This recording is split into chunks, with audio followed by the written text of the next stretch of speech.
नमामि धन्वन्तरिमादिदेवम्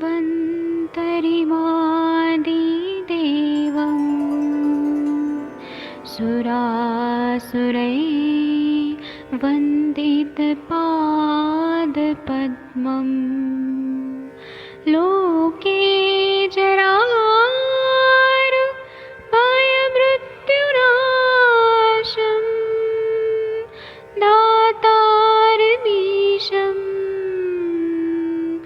विविधौषधीनां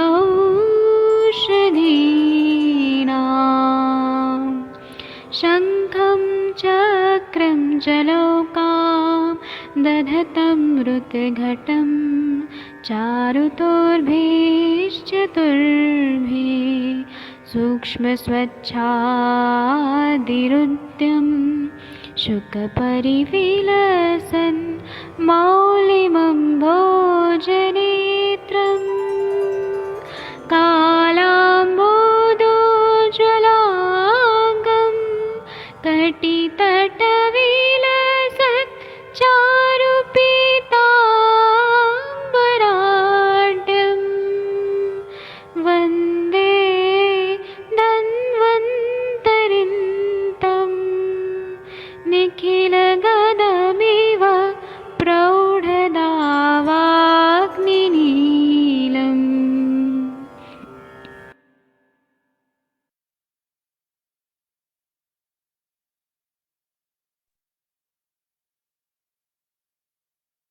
कोई भी सपना साकार करने के लिए सबसे जरूरी है सही कोच का होना। चुनिए आयुष दर्पण डिजिटल को और करे अपनी मामा चिकित्सा नादी परीक्षा का सपना साकार। Download the app now.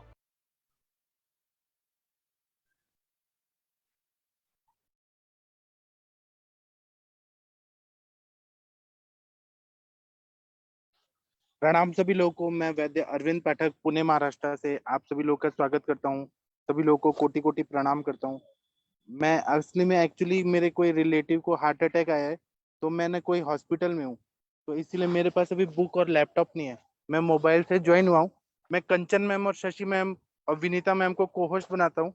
आप लोग के पास किताब है ना, आप लोग शुरू कर दीजिए और हम लोग पढ़ाई शुरू कर देते हैं। कंचन मैम आप शुरू कर दीजिए। जी सर। सर भेल संहिता पढ़ूं? आप भेल संहिता पढ़िए और आप को होस्ट हैं। आपको शेयर स्क्रीन करने आता है? आप मतलब आपको नहीं तो शशि मैम आपको आता है, विनीता मैम आपको आता है? सर मेरे पास सर किया नहीं, बट मिले तो करने की कोशिश कर सकते हैं। शेयर वाले ऑप्शन से करना होता है ना? हाँ, शेयर स्क्रीन। आपके पास पीडीएफ है? नहीं सर, मेरे पास नहीं सर, है। पर फोटो खींच के कर सकते हैं ना? ठीक है, फोटो खींच के आप ग्रुप में डाल के और फिर पढ़ना शुरू कर दीजिए। जी सर, मैं ट्राई करती हूँ। क्या है ना, मैं अभी प्रॉब्लम में हूँ, लेकिन मैं चाहता हूँ कि क्लास ना मिस हो, क्लास चलते रहे, हमारा पढ़ाई चलते रहे। सर,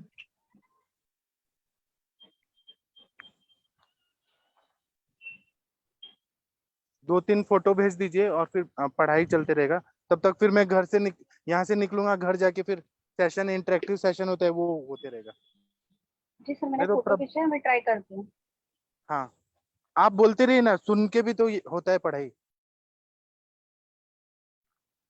अगर शेयर स्क्रीन कर सकते हैं तो वैसे करिए। मैम फोटो ग्रुप में भी भेज दीजिए, वहां से भी हो जाएगा, वहां से पढ़ के भी कर सकते हैं। हाँ जी, मैं कर रही हूँ, एक मिनट।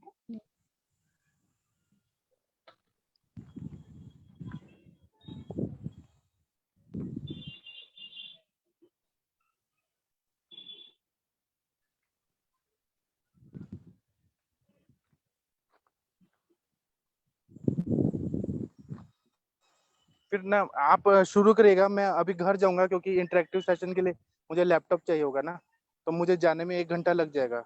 मैं मैंने थोड़ा सेंड बाहर किया हूँ। है। मैंने ठीक सेंड है, किया है। आप हाँ हाँ, सब लोग देख सकते हैं। और मैम आप शुरू कर दीजिए, जी। पढ़ाई होते रहेगा, आप स्क्रॉल करके ऊपर नीचे करते मैं रहिएगा। तब तक पढ़ती हूँ, कोई शेयर करेगा तो देखो, मैं हाँ, पढ़ती हूँ तब तक। विनीता मैम आप शेयर कर सकती हैं, आप भी को होस्ट हैं। मैं सबको को होस्ट बना देता हूँ, जो भी करे तो भी कर सकते हैं। भेल संहिता, इसके लेखक है महर्षि भेल। काल है इनका 7th सेंचुरी। विषय वस्तु है चरक संहिता के समान ही इसमें कुल है 8। कुल 8 स्थान होते हैं। 120 अध्याय होते हैं। मूल रूप से है, परंतु वर्तमान में कल्प स्थान में केवल 9 अध्याय एवं सिद्धि स्थान में केवल 8 अध्याय ही मिलने के कारण भेद संहिता 113 अध्यायों में ही उपलब्ध है। मतलब एक सेम जैसे चरक संहिता में 120 स्थान अध्याय बताए गए हैं, तो भेद संहिता में भी सेम है, बट यहाँ पे अभी उनकी कुछ जो अध्याय है वो मिसिंग है। तो यहाँ पे जैसे कि उन्होंने बोला है कि 9 ही सिद्धि स्थान में है, 8 ही सिद्धि स्थान में है और कल्प स्थान के 9 ही अध्याय है। तो यहाँ पे भेल का योगदान, तो योगदान में मतलब कि जैसे जैसे यहाँ पे इम्पोर्टेंस उन्होंने बताया है हर एक इसका, तो रक्त संवहन का विशद विवेचन भेल संहिता में मिलता है। मतलब रक्त संवहन बॉडी में कैसे होता है इसका विशेष विवेचन भेल संहिता में मिलता है। हृदय रसाः विसरति तत् एव च सर्वतः शिरा भी हृदयं चेति तस्मात् हृत् प्रभवः शिराः। तो यहाँ पे जैसे रक्त संवहन के बारे में ये श्लोक आया है कि रक्त संवहन कैसे होता है। हृदयो रसाः निस्सरति तत् एव च सर्वतः शिरा भी हृदयं चेति तस्मात् हृत् प्रभवा शिरा। हृदय से जैसे हृदय में ब्लड जाके फिर वो पूरे शरीर में घूमना, ये सब इसका डिस्क्रिप्शन इसमें भेल संहिता में किया गया है। हृदय में चक्र की एवं नाभि में सोममंडल एवं सूर्यमंडल की स्थिति मानी गई है। मतलब हृदय में चक्र बताया है और नाभि में जो मंडल होते हैं सोममंडल और सूर्यमंडल, इसकी स्थिति भी यहाँ पे बताई गई है। मद्यपान से तृष्णा, मधुमेह एवं वातवादी का नाश होना बताया है। मतलब मद्यपान करने से क्या क्या फायदे होते हैं, तो उसमें इन्होंने 3 चीजों का नाश बताया है, जैसे तृष्णा रोग अगर हो, मधुमेह हो गया हो, या फिर वात व्याधि है। तो हेलो, आवाज आ रही है ना? सात प्रकार के भस्म मेहों का वर्णन प्रमेह के अंतर्गत किया गया है। यहाँ पे जैसे प्रमेह है तो इन्होंने 7 प्रकार के भस्म मेह ऐसे 7 प्रकार के बताए हैं, जो कि इनका वर्णन उन्होंने प्रमेह के अंतर्गत किया है। कुल कुष्ठों की संख्या 18 मानते हुए 9 कुष्ठ साध्य एवं 9 कुष्ठ असाध्य माने गए हैं। जैसे बाकी संहिताओं में भी कुष्ठों की संख्या जैसे मानी गई है, उन्होंने यहाँ पे 18 मानी है। मतलब हर एक संहिता एक विशिष्ट वैशिष्ट होता है, तो उसके हिसाब से ये भेल संहिता के कुछ पॉइंट्स इन्होंने यहाँ पे लिखे हैं, तो वही हम पढ़ रहे हैं। तो यहाँ पे कुल कुष्ठों की संख्या 18 मानते हुए 9 कुष्ठ साध्य बोले हैं इन्होंने और 9 कुष्ठ असाध्य बोले हैं। सप्तविध प्रकृति के साथ स्वभाव एवं काल की भी गणना की है। पित्तशकास में कामला के लक्षण होना माना है। मतलब पित्तशकास जहाँ पे हमको पित्त का इन्वॉल्वमेंट दिखता है कि कफ के साथ पित्त का इन्वॉल्वमेंट दिखता है, तो इन्होंने ऐसे माना है कि ये कामला का भी लक्षण हो सकता है। तो यहाँ पे हो सकता है कि वो कामला की तरह उसको ट्रीट किया जाए। शुकनाश घृत का अपतंत्र चिकित्सा में प्रयोग बताया है। एक टाइप का घृत है शुकनाश घृत, जो अपतंत्र चिकित्सा में इसका प्रयोग बताया है इन्होंने। द्रव्यवान रोगी का असाध्य रोग भी ठीक हो जाता है, ऐसा भेल मानते हैं। मतलब जिसके पास बहुत पैसा है उसका असाध्य रोग भी ठीक हो जाता है, क्योंकि वो पैसा खर्चा कर सकता है उस पर, तो वो असाध्य रोग भी ठीक हो सकता है। भेल पित्त एवं कफ के वेग को भी आधारणीय वेगों में गिनते हैं। मतलब जैसे कि चरक ने जैसे बताया कि वात के वेग ही बताया है आधारणीय, तो भेल ने पित्त और कफ के भी आधारणीय वेग बताया है। पित्त एवं कफ के वेग को धारण करने से त्वक दोष, ज्वर, शोफ एवं छर्दी की उत्पत्ति हो सकती है। मतलब यहाँ पे इन्होंने जैसे बताया कि कफ और पित्त का वेग अगर धारण किया तो त्वचा में दोष हो जाएंगे, ज्वर हो जाएगा, शोफ है, सर्दी है, इसकी उत्पत्ति बताई है। धूमवर्ती का प्रमाण 6, 8 या 12 अंगुल माना गया है। जैसे धूमवर्ती हम यूज करते हैं तो इसके प्रमाण बताए गए हैं, तो 3 इन्होंने माने हैं, 6, 8 और 12। प्रायोगिक धूमपान के काल 8 ही माने हैं, जैसे कि बाकी संहिता में भी 8 माने हैं, जैसे चरक ने 8 माने हैं, तो इन्होंने भी 8 ही माने हैं। प्रत्येक ऋतु के अनुसार मैथुन का निर्देश किया है। जैसे हेमंत में प्रत्येक 5 दिन के पश्चात, शिशिर में प्रत्येक 7 दिन के पश्चात, वर्षा में प्रत्येक 9 रात्रि के पश्चात, शरद में प्रत्येक 10 रात्रि के पश्चात, वसंत में 15 रात्रि के पश्चात, ग्रीष्म में प्रत्येक 1 मास के पश्चात।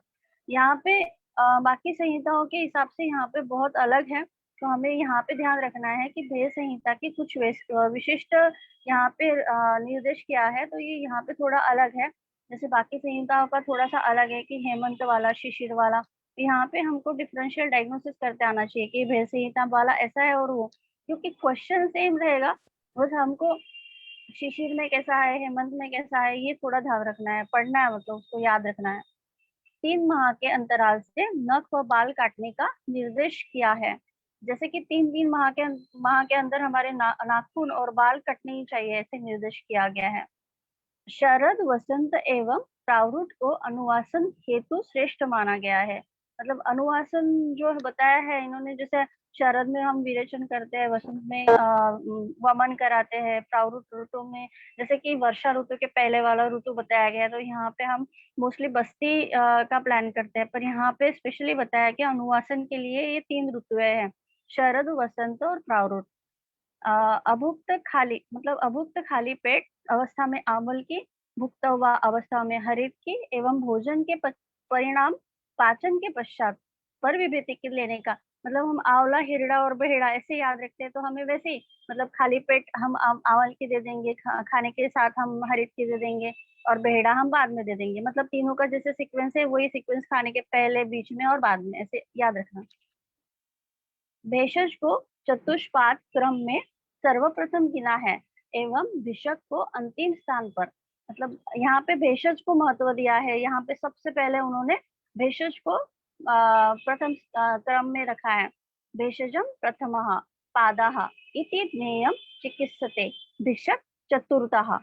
मतलब औषध को यहाँ पे महत्व दिया है उन्होंने। रसादी धातुओं के प्रदोषज विकारों के साथ ही गर्भ प्रदोषज विकारों का भी वर्णन करते हुए लिखा है। नरस्य स्त्री स्वरत्वम व स्त्री वापि पुरुष स्वरः। मतलब यहाँ पे रस धातु के रसादी धातु के जो प्रदोषज विकार बताया गया है, वैसे ही इन्होंने गर्भ प्रदोषज विकार भी माने गए हैं। पदोध्वंस का जनपद विभक्तियम अध्याय के अंतर्गत जन्मार शब्द से वर्णन किया गया है। ऐसे क्वेश्चन आएगा कि जैसे कौन से शब्द से इसका वर्णन किया है जनपदोध्वंस व्याधियों का, तो यहाँ पे जन्मार याद रखना है। अगर वर्षा काल में वर्षा ना होकर हेमंत ऋतु में अधिक वर्षा हो तो भेल ने इसे जनपदोध्वंस का पूर्व रूप माना है। मतलब वर्षा निकाल नहीं है, पर हेमंत ऋतु में जैसे बहुत वर्षा हो रही है, जहाँ भी हम देख रहे हैं वर्षा ऋतु खत्म होने के बाद भी बहुत सारी वर्षा हो रही है, तो ऐसे शुरू में इनका प्रिडिक्शन होता था कि ये हो सकता है कि जनपदोध्वंस स्टार्ट होने वाला हो, तो इसका पूर्व रूप मानते थे वो लोग। जनपदोध्वंस के संदर्भ में ही बतालिका नामक पीड़िका, जो कि मुख्यतः कक्षा व वंशन प्रदेश में होती है, के साथ होने वाले खतरनाक ज्वर का वर्णन किया गया है। संभवतः यह प्लेग जैसी ही कोई व्याधि होगी। जैसे प्लेग में भी सेम गांठें आती है वंशन प्रदेश में, कक्षा में, तो वैसे ही हो सकता है कि ये प्लेग ही हो उस समय। तो उसका नाम बतालिका नामक पीड़िका बताया, बतालिका पीड़िका।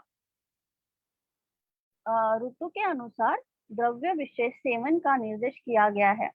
जैसे ऋतु है तो उसमें क्या क्या द्रव्य मुख्यतः से सेवन करना चाहिए।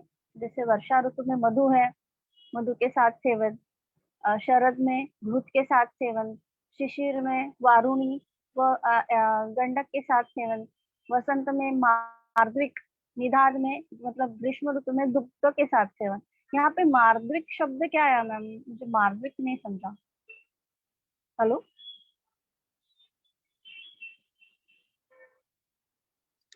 हेलो। प्राणेशना, धनेशना एवं धर्मेशना नाम से 3 एषणाएं मानी है। उष्मा, श्वेत, शकृत, मूत्र, वातादि 3 दोष स्त्रियों में स्तन्य, पुरुषों में शुक्र एवं रक्त, इन 10 में प्राणों की विशेष स्थिति मानी गई है। मतलब प्राण की विशेष स्थिति किस किस में मानी गई है, तो हो सकता है कि हमको ऑप्शन दिए जाए, कुछ ऐसे अलग थोड़े ऑप्शन दिए जाए और एक उष्मा डाल दिया जाए, और तो हमको वहां पे याद रखना है कि उसे हमको क्लिक करना है कि उष्मा में स्थिति मानी गई है। ऐसे भी आ सकता है क्वेश्चन। यवागु 8 प्रकार के माने हैं। पथ्य अन्य 12 प्रकार के एवं 300 प्रकार के उपनाम माने गए हैं। वारुणी नामक मध्य को प्रमुख रक्त प्रदूषक माना गया है। हृदय में प्राणों की स्थिति मानी है, मतलब हृदय में ही प्राण बसे हुए हैं, ऐसे माना है उन्होंने। हृदय प्राणाश्च चक्रस्थाः, हृदय की आकृति पुंडरीक कमल पुष्प एवं कुंभिक फल की तरह मानी है। पुंडरीकस्य संस्थानम कुंभिकायाः फलस्य च, तो मतलब हृदय की आकृति जैसे कमल पुष्प की तरह बताई गई है इन्होंने। जल को महारस एवं अन्न को महाऔषध कहा है। आपो महारसा विद्यादन्नम चैव महाऔषधम, मतलब जल जो है वो महारस है और अन्न महाऔषध है। तो ये कुछ कुछ स्पेसिफिक चीजें बहुत मतलब अलग से है बाकी संहिता के हिसाब से, तो हमें इजीली याद रहेगा। अन्न उत्पत्ति की प्रक्रिया का वर्णन करते हुए सूर्य की ऊष्मा को अन्न उत्पत्ति में प्रमुख कारण माना है। यहाँ पे सूर्य को भी मतलब सूर्य की ऊष्मा जो है कि अन्न उत्पत्ति में कारणीभूत है, ऐसे माना है उन्होंने। स्वेद, रक्त, मूत्र एवं फेन को अभ्यंतर मल माना है। यहाँ पे देखो हम स्वेद, मूत्र और फेन, यहाँ पे अभ्यंतर, पर रक्त को भी यहाँ पे उन्होंने मल माना है। तो ये थोड़ा सा ऐसे पूछ सकते हैं कि मल करके क्वेश्चन रहेगा कि कौन सा मल है भेद संहिता के हिसाब से। तो कुछ जैसे कि ऑप्शंस दिए जाएंगे, उसमें हो सकता है रक्त हो, तो हमें वहां पे क्लिक करना है। तथा बाहर निकले हुए श्वेत को बाह्य मल माना गया है, मतलब अवश्याय शिवाम्बु। तो श्वेत को उन्होंने अवश्याय शिवाम्बु कहा है। स्वेद शास्त्रम च मूत्रम च फेनम चाभ्यंतरम मलम। संकर, प्रस्तर, सेक, नाड़ी, द्रोणी, जल, उदकोष्ठ एवं कुटी भेद से अष्टविध स्वेद माने हैं। यहाँ पे स्वेद अष्टविध बताया गया है। तो हम बहुत बार संकर, प्रस्तर, सेक, नाड़ी, द्रोणी ये तो हमारे याद रह जाता है, कुटी भी याद रह जाता है, पर जल और उदर कोष्ठ थोड़ा सा मिस आउट हो जाता है, तो हमको यहाँ पे थोड़ा याद रखना है जल और उदकोष्ठ को। सभी पैत्तिक व्याधियों में स्वेदन का निषेध बताया है, मतलब जो भी पित्त विकार होंगे वो वैसे ही वहां पे गर्मी रहेगी, तो वहां पे स्वेदन करके और प्रॉब्लम क्रिएट हो जाएगी, इसलिए निषेध माना है। वात में ब्रूहन, पित्त में परिशोधन, कफ में प्रच्छर्दन एवं सन्निपात में विरेचन को श्रेष्ठ उपक्रम माना है। जैसे वात में हम जैसे मोस्टली बस्ती चिकित्सा, पित्त में हम विरेचन, कफ के लिए वमन, ऐसे हमको याद रहता है मोस्टली। तो यहाँ पे थोड़ा सा ट्विस्ट है, हल्का सा ट्विस्ट है। जैसे वात में ब्रूहन किया है उन्होंने, पित्त में परिशोधन, तो परिशोधन हम विरेचन को यहाँ पे हमको ध्यान रखना है, परिशोधन करना है। कफ के लिए प्रच्छर्दन, छर्दन शब्द आया तो थोड़ा सा ये कॉमन है वमन से, तो यहाँ पे ये याद रह जाएगा। थोड़ा पित्त को परिशोधन याद रखना पड़ेगा। और सन्निपात में विरेचन को श्रेष्ठ माना गया है। वातज, पित्तज, कंचन मैम, श्लेष्मिक, हाँ बोलिए, पढ़ोगे आप? मैम मैं थोड़ा सा बिजी हूँ ना, ये पेज मैंने शेयर कर दिया, विजिबल है ना? हाँ हाँ विजिबल है। हाँ मैम, तो इसके बाद और पेज नहीं है, मैं थोड़ा बिजी हूँ पेशेंट के साथ, तो फिर मैं आगे शेयर नहीं कर पाऊंगी और पेजेस भी नहीं है, तो आप मैं देख भेजूँ क्या? लीजिएगा। मैं भेजती हूँ सर, एक मिनट, मैं आप भेजती हूँ। शशि मैम को कह दीजिए ना, शशि मैम शेयर कर लेंगी। हाँ जी मैम, कोई बात नहीं।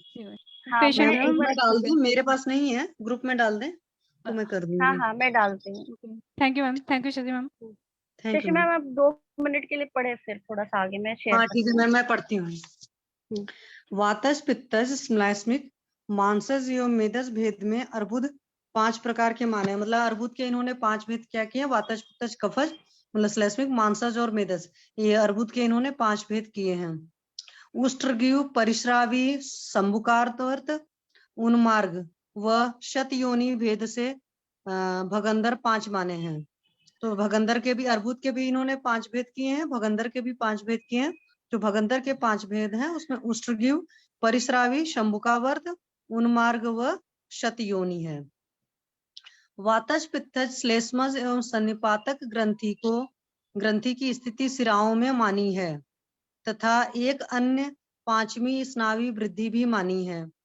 तो ये जो ग्रंथि का है इन्होंने वातज, पित्तज, कफज है और सन्निपातज माना है, और उसके अलावा एक स्नायु मांगी है, स्नायु दैट इज लिगामेंट। पूय, मूत्र, शुक्र एवं तीनों के मिलने से उपदंश 4 प्रकार के माने। उपदंश के 4 भेद माने हैं।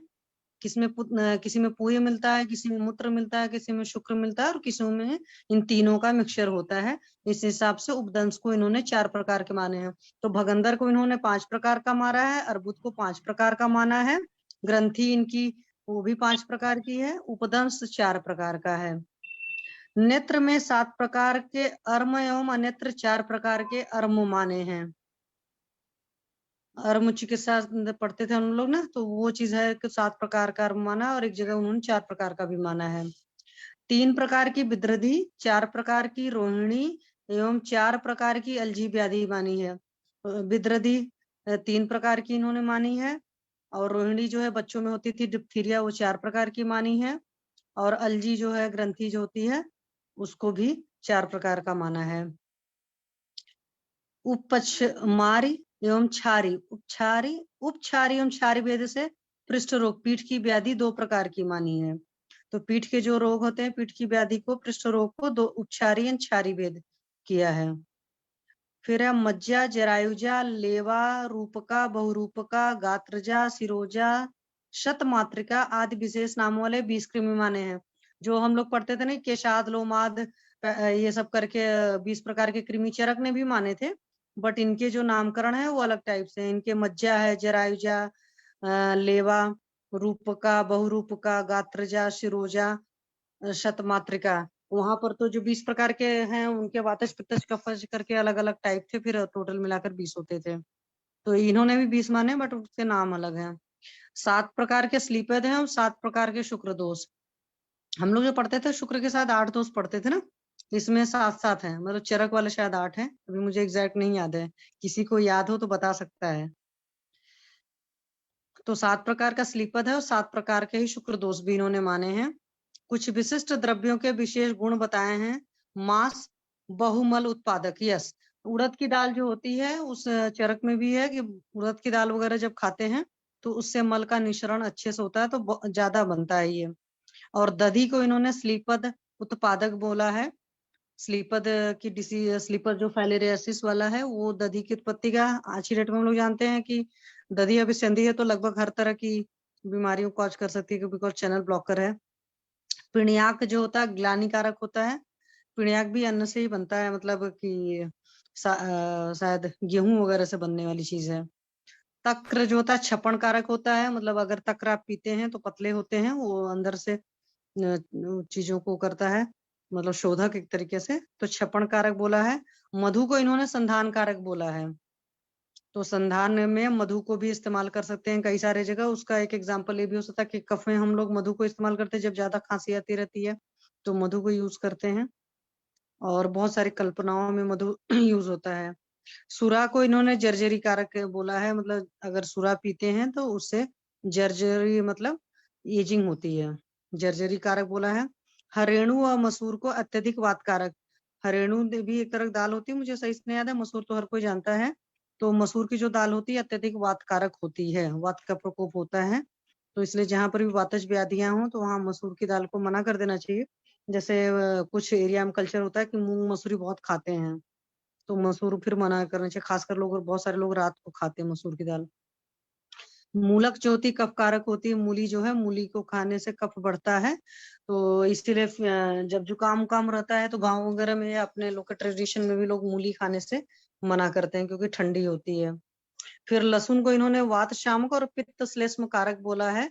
लहसुन जो होता है, लहसुन को हर कोई जानता है कि बेस्ट, बहुत बढ़िया वात शामक है, लेकिन पित्त और श्लेष्म को बढ़ाता है। तो पित्त का तो पता है उष्ण वीर होता है, श्लेष्म का मुझे नहीं याद रहा, शायद गुरु गुण से कि किस गुण, नहीं गुरु गुण तो नहीं होता है, बट किस वजह से है, श्लेष्म कारक इन्होंने माना है। कुलक के अतिरिक्त सभी तिक्त द्रव्य एवं यौ गोधूम के अतिरिक्त सभी पौष्टिक द्रव्यों को अवृश्य माना है।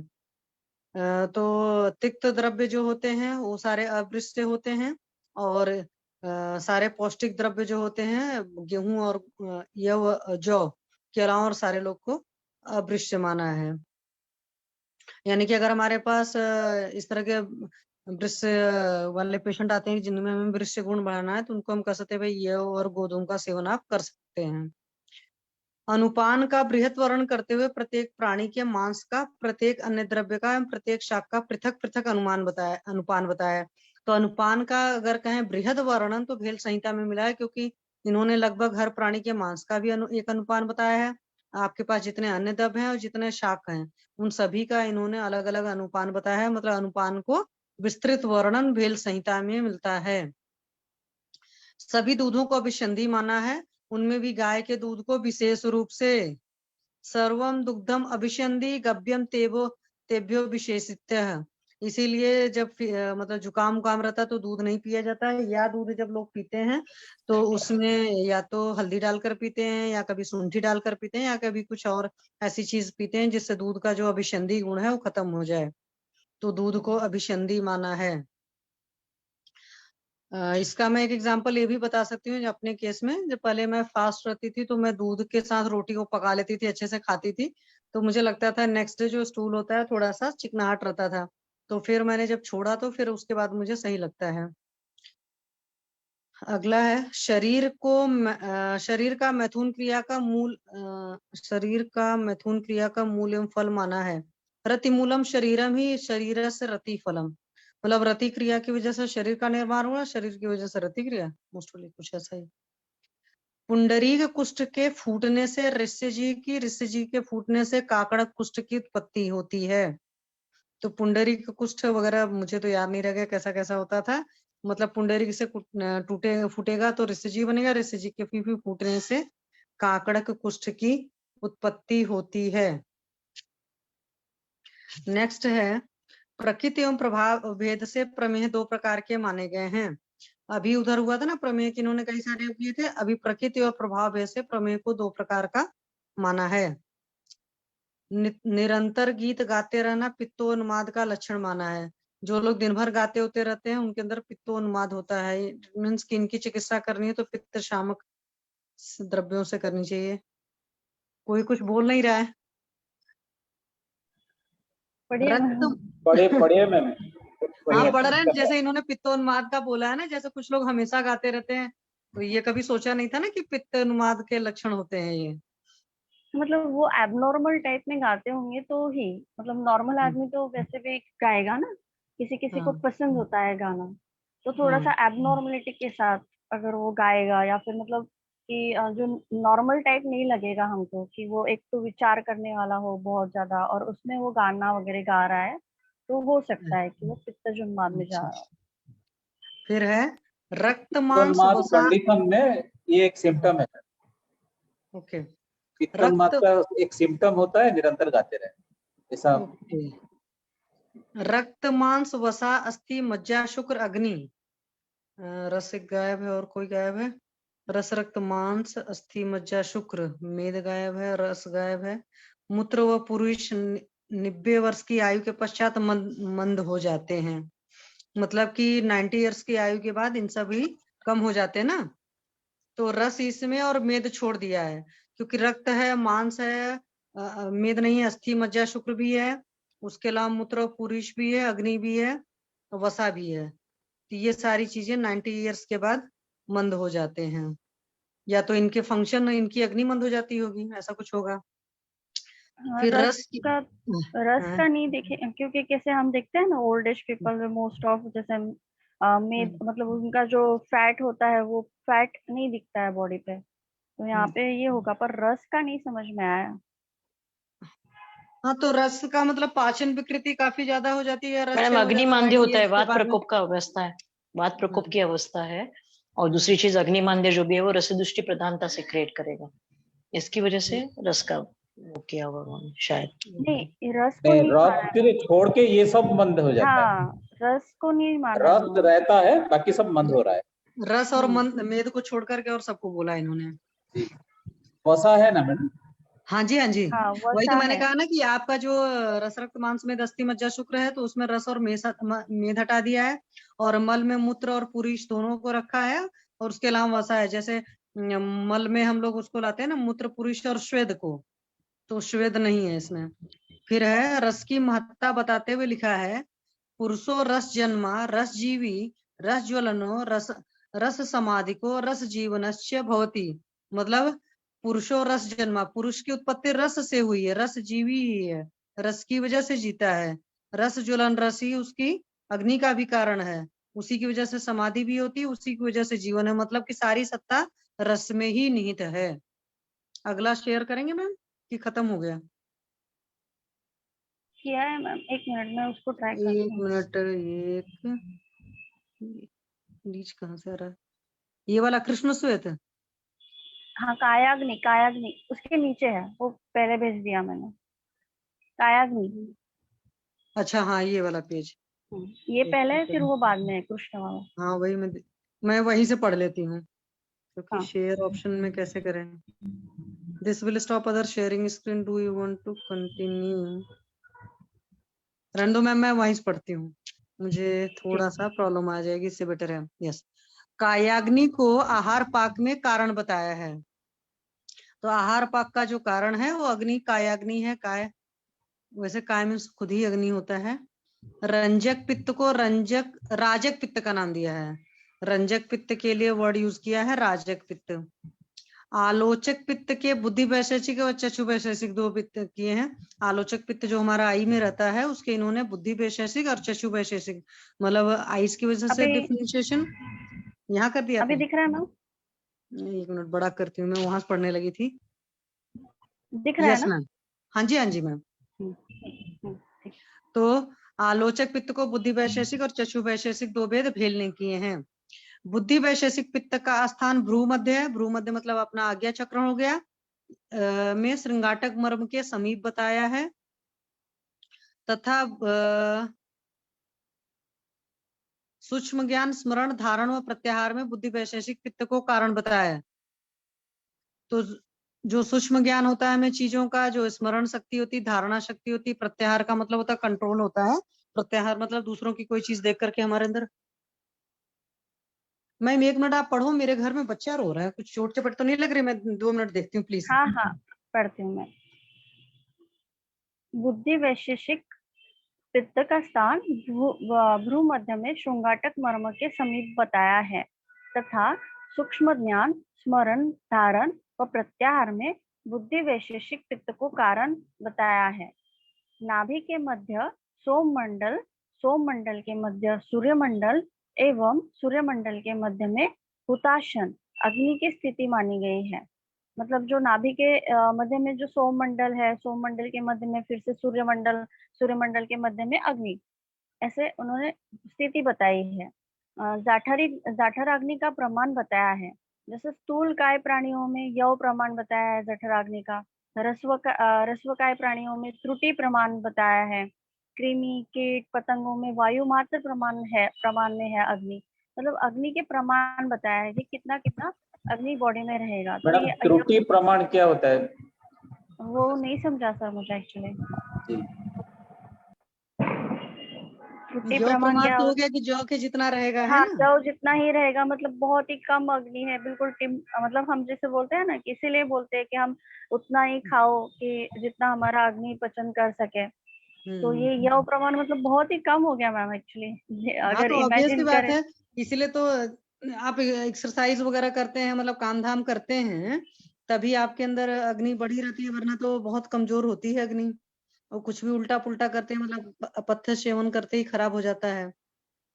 तो इसीलिए बोला जाता है कि जब भूख लगेगी तभी खाओ। मतलब जो हमने सुबह का खाना खाया है वो पाचन ही नहीं हुआ, और उस पर हम अगर दूसरा फिर से खाना डालेंगे तो मतलब उस पर बोझ ही डाल रहे हैं हम सीधे सीधे। हाँ जी, हाँ जी, अभी याद रखा जाएगा, यो प्रमाण वर्ड तो याद ही रख ले। हाँ, है ना? ये पर ये त्रुटि प्रमाण समझा मैम आपको? नहीं मैम, मुझे नहीं पता, सर को होते तो सर बताते हैं, सर से पूछा जाएगा। जी, ये आगे का संस्कृत में पढ़ते कुछ हैं। होगा, क्योंकि त्रुटि का मतलब वैसे तो गलती होता है, अब ऐसे तो हाँ। पता नहीं इसका दूसरा अर्थ क्या है।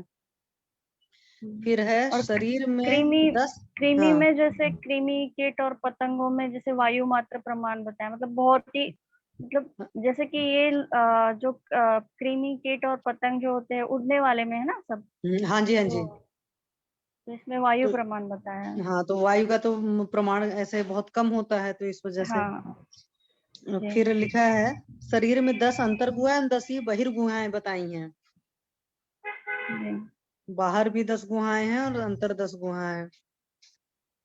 फिर गर्भ, ये भी नहीं पता है वैसे तो पेरिटोनियम हम लोग मान लेते हैं इंटरनली, बट एक्सटर्नली क्या मानेंगे।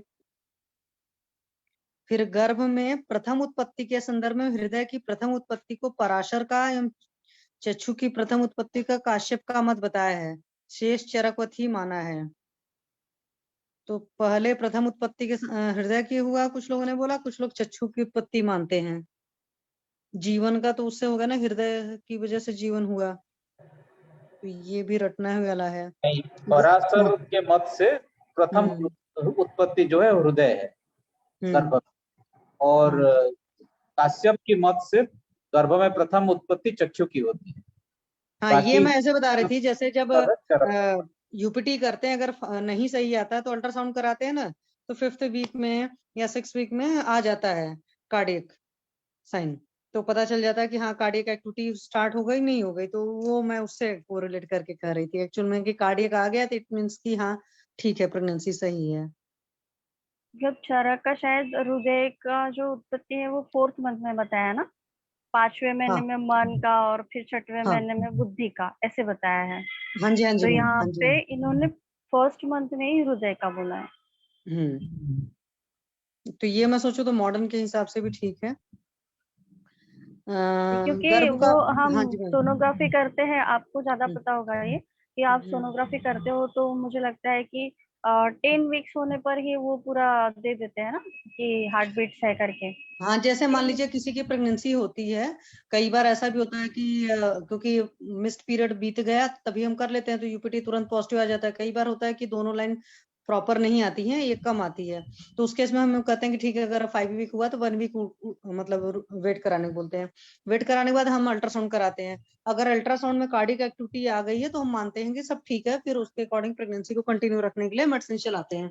अगर कार्डियक एक्टिविटी नहीं आई है और इधर लाइंस भी दोनों आ रही, मतलब मान लो एक हल्की सी डिम आ रही, तो हम मान लेते हैं कि नहीं, वो खराब हो चुका है। अल्ट्रासाउंड में मैं बस इतना ही कर पाती हूँ कि FHS वगैरह देख पाते हैं, छोड़े हुए 2015 छोड़ दी हूँ, अब नहीं करती है सब। बढ़िया। फिर है गर्भ का पोषण केदारी कुल्या न्याय से होता है, ऐसा भेल का मत है। तो केदारी कुल्या न्याय से गर्भ का पोषण इन्होंने माना, जो तीनों न्याय है, केदारी कुल्या न्याय, खलकपोत न्याय, और एक कौन सा और था, एक और है धातु पोषण है, धातु पोषण न्याय है, केदारी कुल्या न्याय, खलकपोत न्याय, और एक और है उसका भी कुछ ऐसे ही नाम है। सर आ गए क्या लग रहा है? अब है अगला है क्षीरदधि न्याय बोलते हैं। हाँ यस, क्षीरदधि न्याय मैम, क्षीरदधि न्याय। हाँ मैम ने बताया, थैंक यू मैम। अगला है शौनक के अनुसार, ऋषि शौनक जो थे, शौनक के अनुसार गर्भाशय में ऊर्ध्व सिर अवस्था में, भरद्वाज के अनुसार अवाक सिर नीचे सिर अवस्था में, तथा पुनरसु आत्रेय के अनुसार तिर्यक अवस्था में रहता है। तो ऐसे तो हम अलाइनमेंट के हिसाब से लें तो ऊर्ध्व सिर अवस्था जो हो गए, ऊपर की तरफ सर हो गए, तो ये भी ब्रीच प्रेजेंटेशन में आएगा। अवाक सिर जो है ये नेचुरल पोजिशन है, और तिर्यक अवस्था मतलब ये आपका ब्रीच प्रेजेंटेशन का भी एक टाइप ही है ना मैम। तो अलग अलग ऋषियों ने अलग अलग अवस्था के हिसाब से लिखा है। किसी ने लिखा ऊर्ध्व सिर ऊपर सिर रहेगा, किसी का नीचे है। तो भरद्वाज जी के हिसाब से नीचे है, और शौनक के अनुसार से ऊपर है, और पुनर्सु आत्री जी के हिसाब से तिर्यक किया है। तो इसको ऐसे रट सकते हैं, पूती जो होता है रसोम का पर्याय है, उसमें तिर्यक है पुनर्वसु जी का, और शौनक जी का ऊर्ध्व, भरद्वाज जी का अवाक है। लेकिन अपनी पोजीशन मैम परमानेंट तो नहीं रहती, लेकिन उन्होंने शायद किसी खास चीज को इम्पोर्टेंस दिया होगा, मतलब हाँ अपने लोग क्या है तो अलग बात है। नॉर्मली जो अल्ट्रासाउंड हम कराते हैं तो कंडीशंस आती हैं इस तरह की, अलग अलग प्रेजेंटेशन, बट उन्होंने मतलब फिक्स कर दिया ना कि ऐसा ऐसा कंडीशन होता है। बट उस जमाने में तो सारे नॉर्मल डिलीवरी ही होती थी, पता नहीं समझ नहीं। एक्चुअली जब प्रेजेंटेशन ड्यूरिंग डिलीवरी क्राउनिंग की अवस्था लेंगे तो जो इनका है भारद्वाज के अनुसार, तो ये फिर सही लगता है, नीचे शेर नॉर्मल डिलीवरी। और पुनर्वसु अत्रेय के अनुसार जो है वो तिर्यक अवस्था, मतलब ये समझ नहीं आ रहा है, लेकिन उन्होंने दिया है तो मानना। हाँ मतलब वो तब या तो होगा कोई तरीका, जैसे अपने यहाँ है ना कि रोटेशन मेथड है। पहले ये था पढ़ते थे हम लोग गाने में ना कि रोटेट करके फिर उस सिर को लाते थे नीचे, तो इस तरह के प्रयास किए जाते थे। और उस जमाने की लेडीज का जो फ्लेक्सिबिलिटी होती थी वो भी बहुत अच्छी होती थी, तो हो सकता है ऐसा रहा हो। क्योंकि आएगा तो सर के हिसाब से ही आएगा, तभी ठीक आएगा। तिर्यक वाला तो आने का वैसे सवाल ही नहीं उठता है नॉर्मली। फिर है मैम शायद ऐसा भी हाँ, हो सकता है कि वो लोग जिस परंपरा को अनुसरते थे ना, जैसे चरक परंपरा के अनुसार पुनर्वसु, ये जो भरद्वाज वगैरह है वो शायद चरक की परंपरा को अनुसरण करते थे, तो उन्होंने जो नॉर्मल रहता है वो नीचे की तरफ का शीर आधा शीर का बताया है, ऐसे है और ना, ब्रह्मा पुनर्वसु ब्रह्मा से आखिरी दज अगर सुश्रुत को हम अनुसरण करते थे, तो उन्होंने तिर्यक बताया होगा। वो चीज है ना कि जैसे ब्रह्मा से दक्ष प्रजापति है, दक्ष प्रजापति से बीडीए मतलब दक्ष प्रजापति, उसके बाद अश्विनी कुमार, अश्विनी कुमारों से फिर इंद्र को है ना, अलग अलग सिस्टम में फिर अलग अलग लोगों का है। तो जो भी होगा ये रट्टा मारने वाला होगा। फिर 7 मानस प्रकृति को दिव्य का एवं 7 शारीरिक प्रकृति को मानुष का नाम दिया है। मानस प्रकृति को दिव्य का है और शारीरिक प्रकृतियों को मानुष का बोला है। ये नहीं याद है। मस्तिष्क व शुक्र का प्रमाण एक एक अंजलि माना है। शुक्र का प्रमाण तो कहीं अर्धांजलि माना गया ना, क्या किसका है? ओज का अर्धांजलि माना गया। ओज का तो मैम अष्ट बिंदु प्रमाण होता है ना। हाँ, इन्होंने मस्तिष्क और हाँ जी मैम प्लीज बताओ। मस्तिष्क व शुक्र का प्रमाण ना एक एक अंजलि, तो ये सीएसएफ के बारे में बता रहे हैं, और ये अपना सीमेन के बारे में बता रहे हैं। हाँ जी, ठीक है ना, हाँ जी, एक एक अंजलि माना। पुरुषों के शरीर में 16 आध्यात्मिक देवताओं की स्थिति मानी है। तो बॉडी के अलग अलग पार्ट्स में अलग अलग देवता की स्थिति होती है, ये तो पता है मुझे, बट वो सही से नहीं मालूम कि किस ऑर्गन में किसकी मतलब स्थिति होती है। बट हाँ, इंसान के शरीर में अलग अलग जगह पर अलग अलग देवताओं की स्थिति मानी जाती है। गर्भिणी में किसकी उत्पत्ति 7वें महीने में ही मानी है, मगर चिकित्सा आगे थोड़ा सा चिकित्सा पता नहीं पूरा नहीं सही से इसमें हाँ, बट चिकित्सार्थ इसमें त्रिफला चूर्ण का शश रुधिर में मिलाकर लेप करना है। शश मतलब वो खरगोश, खरगोश के, हाँ खरगोश के लहू में रुधिर में मिलाकर लेप करने का निर्देश दिया है। अभी तो हम लोग बोलते हैं ना कि मॉइस्चराइजर मेंटेन रखो, वहाँ का मॉइस्चराइजेशन, तो प्रॉब्लम कम होती है। बट ये है कि अगर हाँ जी मैम, खरगोश का जो मांस रुधिर रहता है ना, वो मानते हैं कि काफी उष्ण और स्निग्ध रहता है, तो उसकी वजह से शायद बताया होगा त्रिफला चूर्ण के साथ, क्योंकि वहां पे किस में वात वृद्धि ज्यादा होती है ना। हाँ जी, हाँ जी।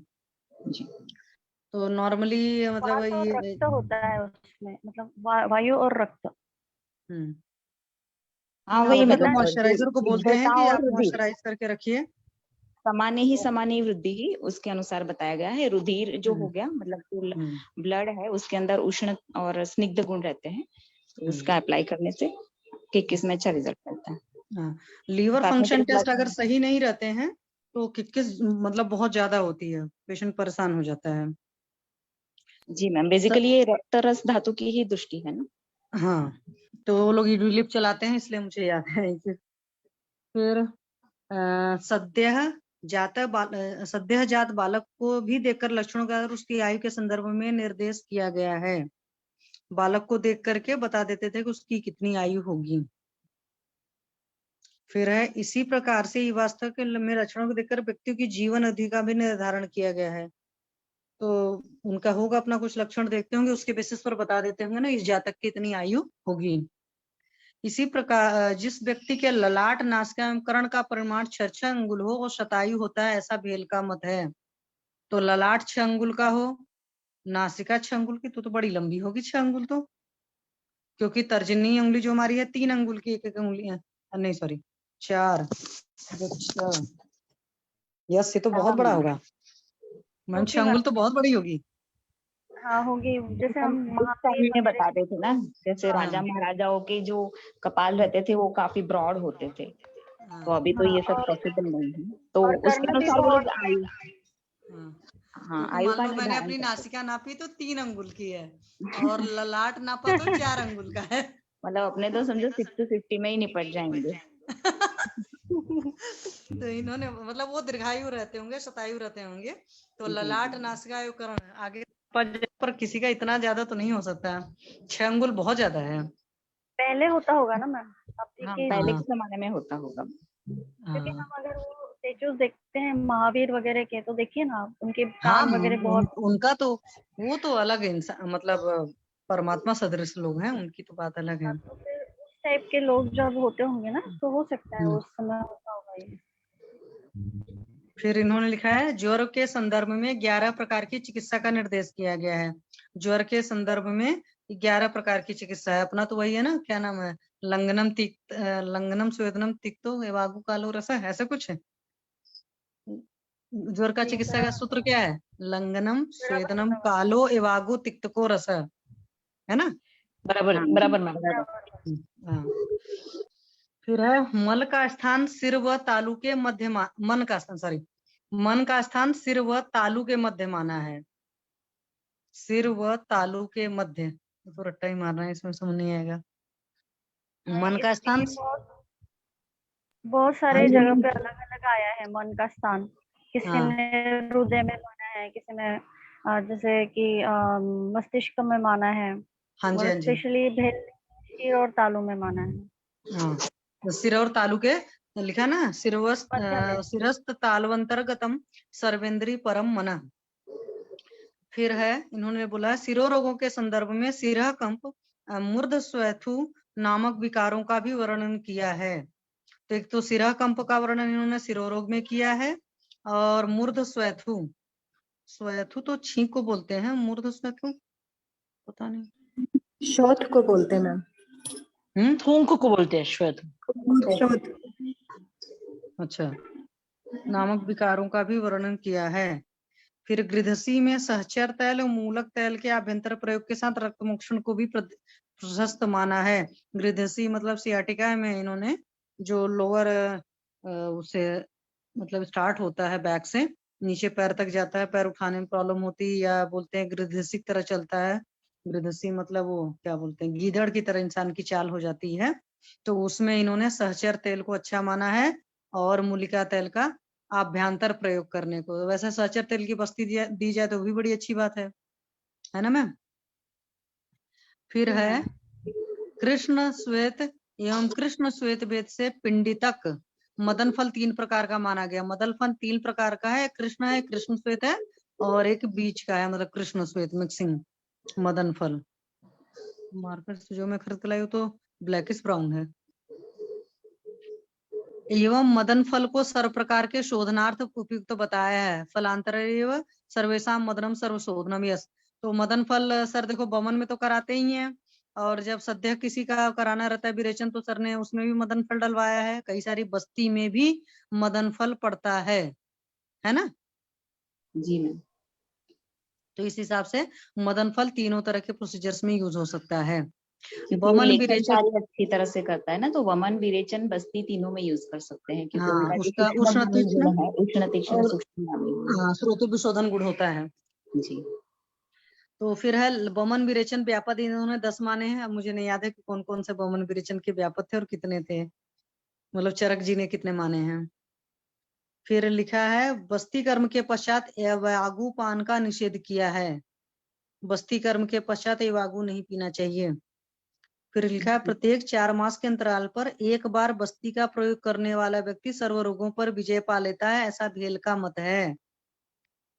एक बार यानी प्रत्येक 4 मास के पश्चात एक बार का मतलब एक निरु एक अनुवासन नहीं मैम, मतलब हर 4 महीने के बाद एक बार बस्ती का जो हम सेशन लेते हैं ना, उसकी बात कर रहे हैं। अच्छा, मतलब लेना कर्मकाल चाहिए योग में ऐसा कोई बता भी रहे हैं। प्लान करके कर्मकाल according to कोई है ना। भी। जैसे हम लोग मानते हैं कि ठीक है वर्षा ऋतु में अगर आप बस्ती का सेवन कर ले रहे हो, और मतलब जो जो ऋतुएं हैं, शरद में आपने वाचन करा लिया, बसंत में वमन करा लिया, तो आप श्रेष्ठ रहोगे। तो इन्होंने बोला हर 4 महीने पर मतलब साल भर में 3 बार तो बस्ती करा ही लो। हाँ, मतलब ये ऋतु संधि की बात बता रहे हैं, जैसे कि अपनी शरद ऋतु कंप्लीट होने के बाद ये मतलब वर्षा ऋतु के बाद ग्रीष्म ऋतु, ये अपना शीत ऋतु आएगी, और उसके बाद उष्ण आएगी। तो उसके संधि काल के दरमियान जो भी दोषों का प्रकोप होता है, तो उसका निर्हरण करने के लिए हमें बस्ती करानी चाहिए, जिससे हाँ, तो हम पेशेंट को बोल सकते हैं कि साल भर में 3 बार करा लिया करो, भेल जी ने बोला देते है हैं ना मैम, सेशंस देते ही ऐसे डिटॉक्सिफिकेशन सेशंस करके ही आता है पूरा। हाँ। फिर बस्ती कर्म के लिए भी मदन फल को ही श्रेष्ठ माना है। अभी सर ने पढ़ाया था, मैम आप भी थे जो सर ने अपनी मतलब पंचकर्म पढ़ाया है, जोशी सर ने?